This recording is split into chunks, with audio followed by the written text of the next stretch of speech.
Hello guys, कैसे हैं आप सब। आई होप आप सबकी तैयारी बहुत अच्छी चल रही होगी। Myself Tanya Goyal and I am a part of Pratiyogita Mantra team. मैंने SSC CGL as well as CHSL दोनों क्वालिफाई किए हैं। इस वीडियो में मैं आपके साथ डिस्कस करूंगी about the most preferred post of SSC CGL, ASO in CSS and ASO in MEA. दोनों ही पोस्ट बहुत अच्छी हैं, बहुत ज़्यादा टॉप प्रायोरिटी पर रहती हैं। जब पोस्ट प्रेफरेंस आपसे पूछी जाती है तो इनमें क्या डिफरेंस है, आपको कौन सी पोस्ट चूज़ करनी चाहिए अपने अकॉर्डिंग, वो सब हम डिस्कस करेंगे। वीडियो में आगे चलने से पहले मैं आपको बता दूं, अगर आप किसी भी एग्जाम की तैयारी कर रहे हो, ठीक है, अनअकैडमी प्लस बेस्ट प्लेटफॉर्म है। अनअकैडमी प्लस का सब्सक्रिप्शन लेने के लिए आपको PMYD कोड याद रखना है, इसी से आपको मैक्सिमम डिस्काउंट मिलेगा। अब चलते हैं वीडियो की तरफ। हम यहाँ बात करेंगे एएसओ की। एएसओ मतलब असिस्टेंट सेक्शन ऑफिसर।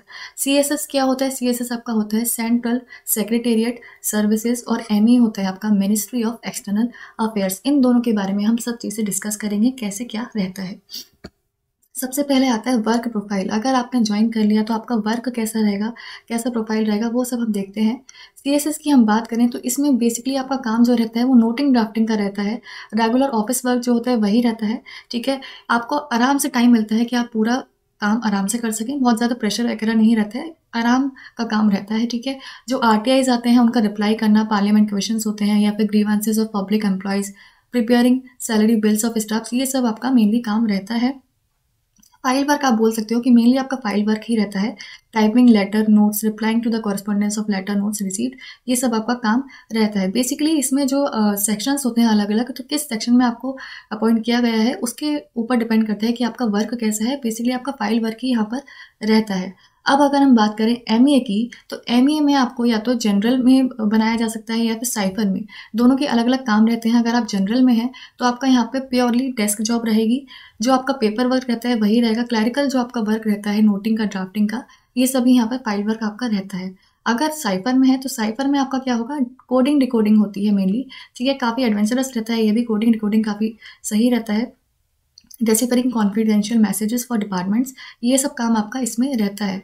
जो आपके आईएफएस ऑफिसर्स होते हैं उनको आप असिस्ट करते हैं, उनका जो भी डे टू डे वर्क होता है उसमें आप उनको असिस्ट करते हैं, ठीक है। साथ ही जो आपके और ऑफिसेज हैं, कॉन्सुलेट्स हैं, उनके संग आप कोऑर्डिनेट करते हैं कैसे क्या रहेगा। और फ्रेंडली रिलेशंस जो होते हैं कंट्रीज़ के बीच में वो आपको मेंटेन करके रहने होते हैं। तो आप बहुत ही इंपॉर्टेंट रोल प्ले करते हैं अगर आप एमईए में पोस्टेड हैं तो ये सारा आपका हो गया वर्क प्रोफाइल।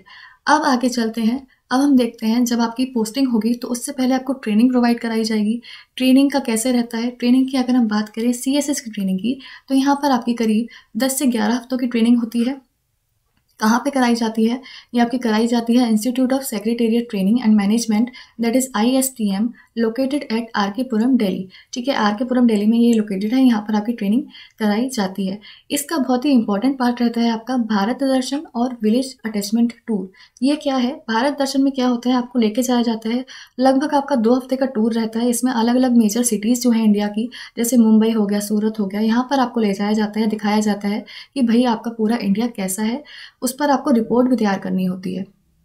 ये आपका भारत दर्शन हो गया। दूसरा आपका विलेज अटैचमेंट टूर होता है। इसमें क्या होता है, एक पर्टिकुलर विलेज सेलेक्ट कर लिया जाता है, वहाँ पर आपको भेजा जाता है ताकि आप पूरी जो ग्राउंड रियलिटी है इंडिया की वो सब देख सकें, और उस पर फिर आपको रिपोर्ट बनानी होती है। लगभग 1 हफ्ते का टूर आपका ये भी होता है।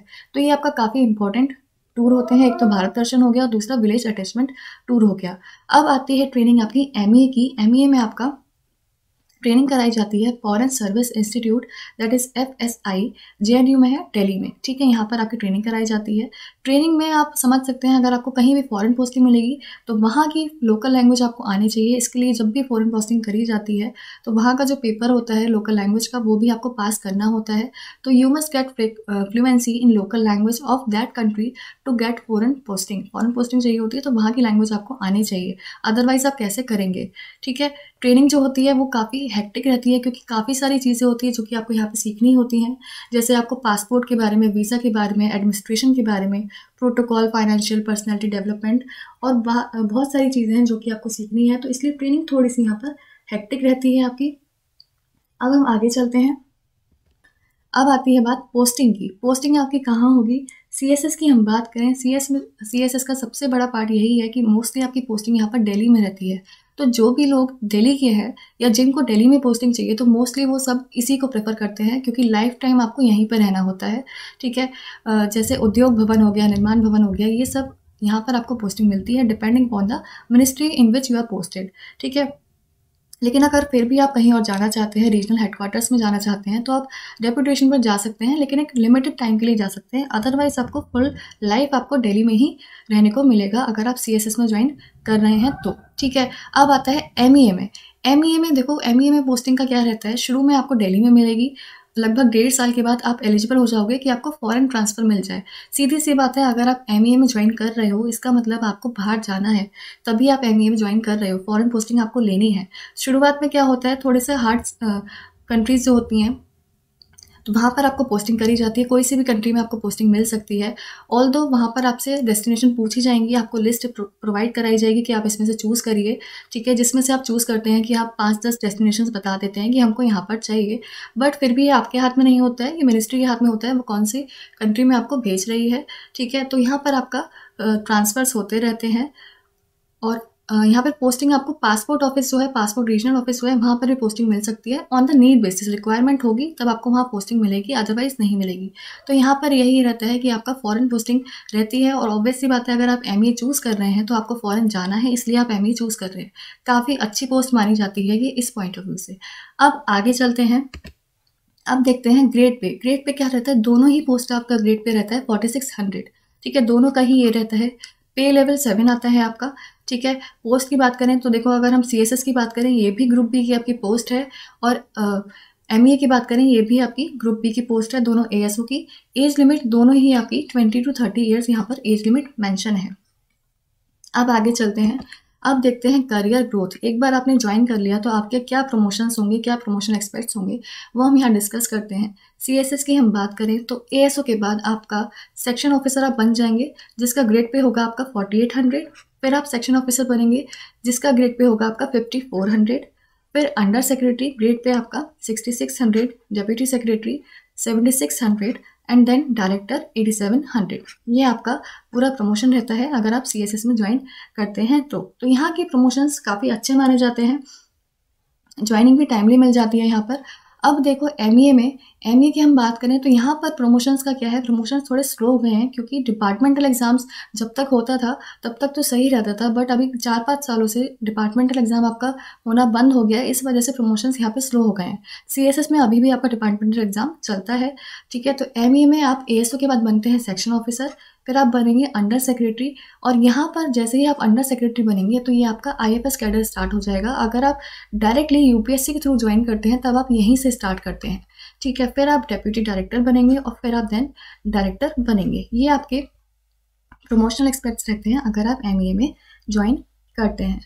अब आगे चलते हैं, अब बात आती है क्या फ़ायदे हैं और क्या नुकसान है। कोई भी जॉब हो, थोड़े कुछ फ़ायदे रहते हैं और थोड़े कुछ नुकसान रहते हैं, ये डिपेंड करता है पर्सन टू पर्सन, ठीक है। तो आप अपने अकॉर्डिंग देख सकते हैं। यहाँ पर अगर हम बात करें CSS की, CSS में देखो प्रो आपका ये रहेगा कि यहाँ पे सोशल रिस्पेक्ट वो दोनों में ही है, CSS में भी है और MEA में भी है।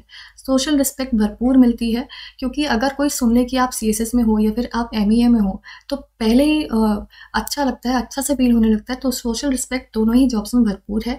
अगर आप CSS की बात करें तो यहाँ पर एक फ़ायदा ये मिलता है कि आपकी बहुत फास्ट ज्वाइनिंग रहती है, यानी कि जब भी आपका रिजल्ट आ जाता है उसके अंदर आप 2 महीने के अंदर आप ज्वाइनिंग एक्सपेक्ट कर सकते हो अपनी। काफ़ी फास्ट ज्वाइनिंग इसमें रहती है। तब की जो बाकी डिपार्टमेंट्स हैं, अगर हम MEA की बात करें तो यहाँ पर थोड़ा लेट होती है, 4 से 5 महीने आपको लग जाते हैं आराम से। तो इसलिए इस केस में आपका CSS आगे निकल जाता है, फास्ट ज्वाइनिंग यहाँ पे मिल जाती है। लाइफ टाइम दिल्ली आपका प्रो में भी है और कॉन में भी है। प्रो में इसलिए है जो लोग दिल्ली के हैं या दिल्ली के आसपास के एरियाज़ के हैं, या फिर कोई अगर दूर का भी है लेकिन वो दिल्ली आना चाह रहा है किसी वजह से, लाइफ टाइम आपको दिल्ली में ही पोस्टिंग चाहिए, तब CSS आपके लिए बेस्ट रहता है। इसमें पूरा लाइफ आपको कहीं भी नहीं जाना पड़ेगा, पूरा लाइफ आपको दिल्ली में ही बितानी होगी। तो ये आपके लिए काफ़ी अच्छा है अगर आप दिल्ली को बिलोंग करते हैं या आसपास के रीजन्स में हैं और दिल्ली में आना चाहते हैं। फिर आपका आता है लो टू मॉडरेट वर्कलोड बिल्कुल भी ज़्यादा नहीं होता है, आप इजीली मैनेज कर लेंगे, इजीली वर्क लाइफ बैलेंस आपका हो जाएगा, ज़्यादा वर्कलोड यहाँ पर नहीं होता है। और इसी वजह से पीस ऑफ माइंड भी आपको मोस्ट ऑफ द टाइम यहाँ पर मिलता है। तो काफ़ी अच्छी जॉब मानी जाती है अगर आप CSS में ज्वाइन करते हैं तो। अब आते हैं हम प्रोज ऑफ MEA। अगर आप MEA ज्वाइन करते हैं तो सोशल रिस्पेक्ट तो भाई ऑब्वियस सी बात है, यहाँ पे भी है ही, बता ही दिया। वर्क लाइफ बैलेंस भी हो जाता है, ठीक है। मेन चीज़ क्या अट्रैक्ट करती है, वाइट पासपोर्ट। अगर आप एमईए में ज्वाइन करते हैं तो यहाँ पर आपको अलग पासपोर्ट दिया जाता है, वाइट कलर का पासपोर्ट आपको यहाँ दिया जाता है। और ये भी काफ़ी एक अट्रैक्टिव पॉइंट है जो कि अट्रैक्ट करता है कि अगर हम यहाँ पे ज्वाइन करेंगे हमें वाइट पासपोर्ट मिलेगा, ठीक है। फिर आपका जो वर्किंग एक्सपीरियंस रहेगा वहाँ पे काफ़ी अच्छा रहता है। वेल फर्निश्ड क्यूबिकल्स दिए जाते हैं वर्किंग के लिए, और फिक्स टाइम जॉब रहती है, इसमें भी ऐसी कोई दिक्कत नहीं है। और साथ ही जो फॉरेन डेलीगेट्स होते हैं उनसे भी आपको चांस मिलता है मिलने का, तो काफ़ी अच्छा एक्सपीरियंस यहाँ पर रहता है। ये सारे ही आपके हो गए प्रोस एमईए के। अब जब हमने प्रोस डिस्कस कर ही लिए हैं तो अब हम आते हैं कॉन्स पर। कुछ फ़ायदे हैं तो कुछ नुकसान भी हैं, हर एक जॉब के संग होता है। सीएसएस की अगर हम बात करें, वैसे आपको लगेगा बहुत अच्छी जॉब है, बहुत अच्छी जॉब है, इसमें क्या ही नुकसान होगा, लेकिन है नुकसान थोड़ा सा, डिपेंड करता है पर्सन टू पर्सन।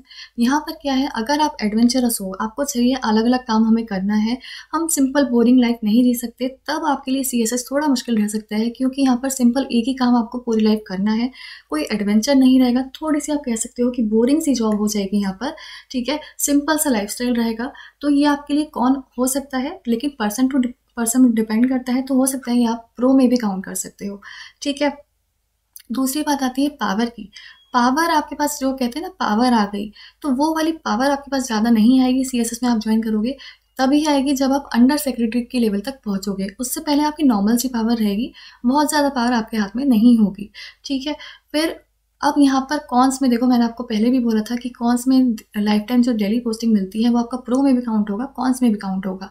कॉन्स में इसलिए काउंट होगा, सपोज करो आप कहीं और से बिलोंग करते हो, नॉर्थ रीजन के नहीं हो, कहीं और से बिलोंग करते हो, तब ऑब्वियस सी बात है तब आपको डेली नहीं चाहिए होगा, तो उस केस में आपका डेली यहाँ पर कॉन्स में इंक्लूड हो जाएगा। अगर आपको डेली पोस्टिंग नहीं चाहिए तो आप इसको ज्वाइन ना करें, क्योंकि यहाँ पर आपको डेली में ही पोस्टिंग मिलेगी और लाइफ टाइम आपको यहीं पर रहना पड़ेगा, तो इसलिए हमने इसको दोनों जगह काउंट किया है। अब आते हैं एमईए पर। एमईए में हम देखें अगर, तो एमईए में क्या होता है कि भाई आपको जब फॉरेन पोस्टिंग मिलेगी तो वहाँ पर हर कंट्री का अलग कल्चर होता है, अलग कम्युनिकेशन होता है, सब कुछ चेंज हो जाता है, इंडिया से सब कुछ डिफरेंट होगा, तो उसमें एडजस्ट करने में हो सकता है आपको प्रॉब्लम हो। You have to work out of different work environments and usually face a lot of communication problems. अलग लैंग्वेजेस होंगे तो लैंग्वेज बैरियर होगा, उसमें कम्युनिकेशन प्रॉब्लम होगा। लैंग्वेज का वैसे ये है, जब भी आपको पोस्टिंग मिलेगी तो आपको टेस्ट क्लियर करना होता है वहाँ की जो लोकल लैंग्वेज होती है, तो लैंग्वेज आप सीख जाओगे, लेकिन फिर भी फ्लुएंसी एकदम से नहीं आ पाती है इतनी जल्दी, तो कम्युनिकेशन प्रॉब्लम्स थोड़े से हो जाते हैं। साथ ही हम बात करें यहाँ पे इंडिया में, हमारे यहाँ जैसे फूड की प्रॉब्लम भी हो सकती है कि हमें ज़्यादा स्पाइसी फूड पसंद है, बट बाहर की कंट्रीज़ में इतना नहीं मिलता है, या सबका फूड का कल्चर भी अलग अलग रहता है, तो इन सब चीज़ों में आपको थोड़ी सी दिक्कत आ सकती है, ठीक है। और साथ ही यहाँ पर कॉन्स में हमने यहाँ पे डाला है स्लो प्रमोशंस। जैसे कि मैंने आपको पीछे बताया था कि प्रमोशन की हम बात करें तो प्रमोशन आपके यहाँ पर स्लो हैं, क्योंकि यहाँ पर डिपार्टमेंटल एग्जाम अब बंद कर दिया गया है, कुछ सालों से नहीं हुआ है, इसलिए स्लो प्रमोशंस यहाँ पर हैं, तो ये भी आपका कॉन्स में इंक्लूड हो जाएगा। साथ ही जब आपको फॉरेन पोस्टिंग दी जाएगी, आप अलग अलग कंट्रीज़ में ट्रैवल करेंगे, तो आप अपनी फैमिली से थोड़ा सा दूर हो सकते हैं, सोशल लाइफ आपकी कम हो जाएगी, क्योंकि स्टेबिलिटी नहीं है, कभी आप इस कंट्री में पोस्टेड हैं, कभी आप उस कंट्री में पोस्टेड हैं, तो आपकी सोशल लाइफ कम हो जाएगी, specially living far from friends and relatives. जितने भी रिलेटिव्स वगैरह हैं वो आपके यहाँ पर होंगे, तो थोड़ा सा इसमें प्रॉब्लम आ सकती है, सोशल लाइफ थोड़ा सा यहाँ पर मैनेज करना मुश्किल हो सकता है। Also pressure from the seniors since they are IFS cadres from UPSC. जैसे कि हमने आपको बताया कि जैसे ही आप अंडर सेक्रेटरी के लेवल पर पहुंचते हैं तब आप IFS रैंक पर पहुंचते हैं, उससे पहले आप उससे नीचे ही रहेंगे, तो ऑब्वियस सी बात है जब आप ज्वाइन करेंगे तब आपके सीनियर्स होंगे उस लेवल पर, तो उनसे थोड़ा थोड़ा प्रेशर रहता है, क्योंकि वो अच्छे लेवल पर है, यूपीएससी निकाल के आए हैं, तो आप समझ सकते हैं थोड़ा सा प्रेशर रहता है। अदरवाइज़ कोई दिक्कत नहीं है। तो अगर आप एमईए ज्वाइन करते हैं तो आप तैयार रहिए कि आपको फॉरेन पोस्टिंग मिलेगी, तो आप एडजस्ट कर पाएँ वहाँ पर। लाइफस्टाइल हर कंट्री का डिफरेंट रहता है, तो आप एडजस्ट कर पाएँ। और बाकी देखा जाए तो यहाँ पर वैसे सब कुछ ठीक रहता है, आप ज्वाइन करेंगे आपको अच्छा सा एकोमोडेशन दिया जाएगा, और अगर आप किसी फॉरेन कंट्री में ज्वाइन करते हैं तब वहाँ पे एकोमोडेशन नहीं भी मिलता है तो आपको 5 स्टार होटल में रुकवाया जाता है, और उसका पूरा खर्चा जो है सरकार ही उठाती है, तो उसकी भी कोई दिक्कत नहीं रहती है। बस यही आपके कुछ कॉन्स भी हो सकते हैं, प्रॉस भी हो सकते हैं, तो आप अपने अकॉर्डिंग आप देख लीजिएगा कि आपके अकॉर्डिंग आपको क्या सूट करता है, और फिर उस अकॉर्डिंग ही आप पोस्ट प्रेफरेंस में फिल करिएगा किसको ऊपर रखना है और किसको नीचे रखना है। आई होप इस वीडियो से आपके काफ़ी सारे डाउट्स क्लियर हो गए होंगे। अगर फिर भी कोई डाउट बचा है तो आप कॉमेंट सेक्शन में पूछ सकते हैं। बाकी आप किसी भी एग्ज़ाम की तैयारी करना चाहते हो, स्पेशली अगर मैं बात करूँ आप एसएससी की अगर तैयारी कर रहे हैं, तो 11 जनवरी से आपके काफ़ी सारे बैचेस स्टार्ट हो रहे हैं। बेस्ट प्लेटफॉर्म है तैयारी के लिए अनअकैडमी प्लस। यहाँ पर देखो काफ़ी सारे बेस्ट एजुकेटर्स आपको मिल जाएंगे। साहिल खंडेलवाल सर, पवन राव सर, रानी सिंह मैम और अंकित अवस्थी सर, बहुत सारे एजुकेटर्स आपको मिल जाएंगे। प्रतियोगिता मंत्रा की फुल टीम मिल जाएगी। यहाँ पर आपका एक ये है सीजीएल के लिए बैच जो आपके 11 जनवरी से स्टार्ट हो रहा है। फिर आपका एग्जाम क्रैकर, ये भी 11 से स्टार्ट हो रहा है।